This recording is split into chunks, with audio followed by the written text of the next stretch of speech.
Bonjour. Maintenant, nous allons créer un nouveau compte pour Apple pour qu'on va être capable d'accéder à notre iPad. Ils appellent ça un Apple ID. Puis il y a une façon de le faire que tu n'as pas besoin d'associer une carte de crédit avec ton compte. Voici comment le faire. La première chose, il faut ouvrir iTunes sur votre poste et vous allez aller dans la section qui s'appelle le App Store. Le truc est, il faut choisir une application qui est gratuite. Fait pas de différence lequel, aussi longtemps que c'est gratuit.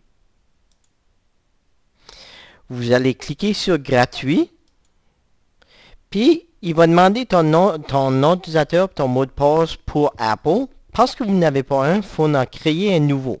On va l'appeler l'identifiant Apple. On va cliquer sur ce bouton ici de créer. Ensuite, on va aller à continuer. On accepte les règles de Apple. Puis on va mettre le petit crochet puis à cliquer sur le bouton accepter. Maintenant, il faut remplir le formulaire avec vos informations, mais pour notre vidéo, je vais créer un compte fictif. Dans ce cas ici, j'ai créé un courriel que je vais être capable d'utiliser pour faire le test. J'ai mis mon nom d'utilisateur, mon mot de passe, puis j'ai rempli les 3 questions de sécurité. Pour confirmer que c'est vraiment vous autres, il va vous demander un courriel de récupération. Il faut placer un autre courriel si possible. Sinon, vous pouvez utiliser votre courriel principal aussi.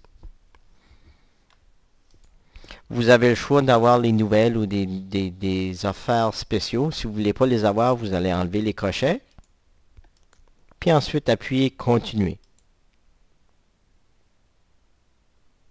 La prochaine étape, il demande pour la carte de crédit. Mais parce qu'on l'a fait de cette façon ici, on peut éviter cette étape-là, puis juste sélectionner aucun. Et ensuite, on va descendre, puis créer l'identité Apple.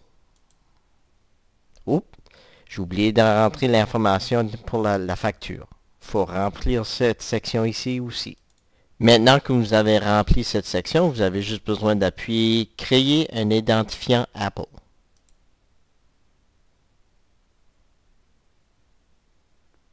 Et voilà. Maintenant, Apple vous envoie un courriel de confirmation, puis il faut le confirmer avant que votre identifiant Apple va être accepté, ou ce qu'eux ils appellent le Apple ID. Dans ce cas ici, je rentre dans mon courriel, je descends en bas, puis vous appuyez Vérifier maintenant. En faisant ça, Apple vous demande votre nom d'utilisateur, votre mot de passe. Votre nom d'utilisateur, c'est le courriel que vous avez placé. Dans mon cas, c'était jeanuntel@gmail.com, puis le mot de passe. Ensuite, vous appuyez sur le bouton Vérifier l'adresse.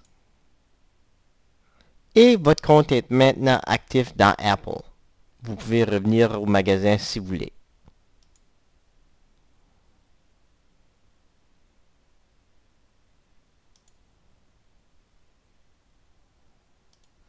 Avec ce identifiant Apple-là, il ne faut pas oublier, c'est ce site que vous allez avoir besoin de placer dans votre appareil Apple, comme par exemple un iPad, un iPhone ou un iPod, pour que vous puissiez l'utiliser.